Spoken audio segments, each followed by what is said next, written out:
Students हमने ऐसी equation जब सॉल्व की यानी x square plus 1 is equal to 0, हमने देखा जी एक्स की यहाँ पे कौन सी वैल्यू रखी जाए कि हमारे पास जवाब 0 के इक्वल आ जाए।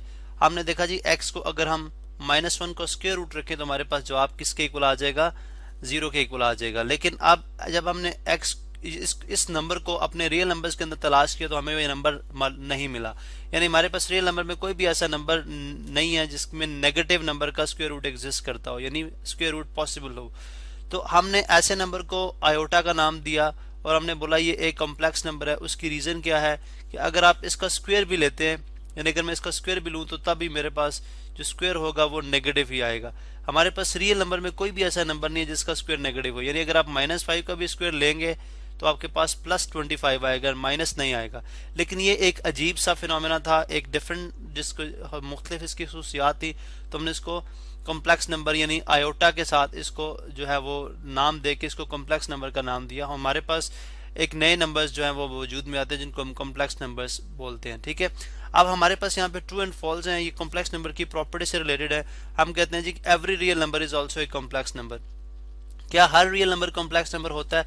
अब अगर आप देखें हमने ये बात की थी कि अगर हमारे पास जो अगर प्योर इमेजिनरी नंबर होते हैं, यानी अगर मैं लिखता हूँ कि जस्ट आयोटा, जैसे यहाँ पे हमारे पास सोल्यूशन सेट में या जो हमारे पास रूट आया है वो एक्स की वो वैल्यू जिसके लिए वो आंसर 0 आता है, अगर हम उसको आयोटा कहते हैं उसके पीछे में अगर 0 लिख दूँ 0 प्लस आयोटा, तो आप देखेंगे कि मैंने इसके अंदर रियल का करेक्टर ऐड कर दिया है, बिकॉज 0 एक रियल नंबर है, 0 एक रियल नंबर है।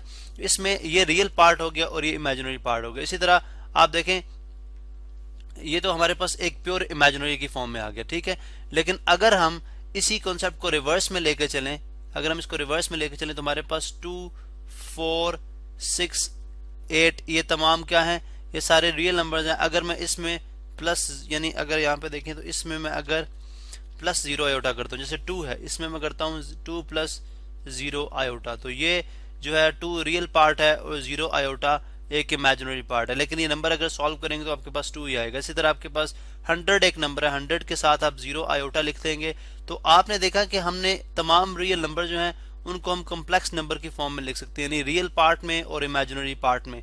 तो ऐसे नंबर्स को हम इसका मतलब ये हुआ कि ये स्टेटमेंट जो है ये एक ट्रू स्टेटमेंट है कि तमाम के तमाम जो रियल नंबर हैं वो कॉम्प्लेक्स नंबर भी होते हैं। ठीक है, अब इसी तरह नेक्स्ट स्टेटमेंट है if in a plus iota b, if a is equal to 0 then a plus iota b can reduce to purely imaginary number b iota.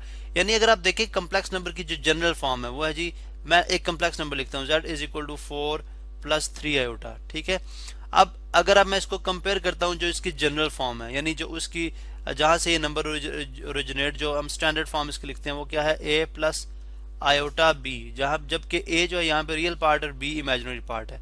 अब वो ये कह रहा है कि स्टेटमेंट ये है कि अगर इस तरह की स्टेटमेंट में a 0 हो जाए, यानी ये वाली टर्म 0 हो जाए जो कि रियल टर्म है वो 0 हो जाए, तो फिर जो नंबर है वो प्योरली इमेजिनरी नंबर में रिड्यूस किया जा सकता है। ये बात आप बिल्कुल ठीक है कि अगर आप देखें यहाँ पे a को मैं 0 रख दूं, यानी अगर 4 की जगह मैं 0 लिख दूं तो 0 + 3 आयोटा, अगर आप देखा जाए तो 0 रियल नंबर अगर आप 3 आयोटा में ऐड करेंगे तो फिर भी ये 3 आयोटा ही रहेगा।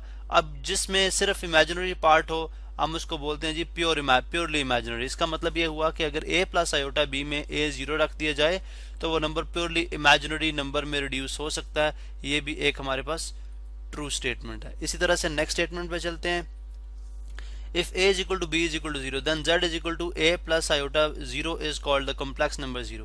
ठीक है, यानी अगर कोई नंबर इस फॉर्म में लिखा जाए, यानी यहाँ पे तो हमने सिर्फ a को 0 किया था, अगर आप b को भी 0 कर दें यानी जो उसका इमेजिनरी पार्ट है उसको भी 0 कर दें तो फिर 0 + 0 आयोटा, यानी जिस हमारे पास रियल नंबर्स में 0 होता है, ठीक है, इसको हम बोलते हैं ये एक रियल नंबर है। लेकिन चूंकि हमने बोला तमाम रियल नंबर्स को कॉम्प्लेक्स नंबर की फॉर्म में लिख सकते हैं तो +0 आयोटा कर दें इसको।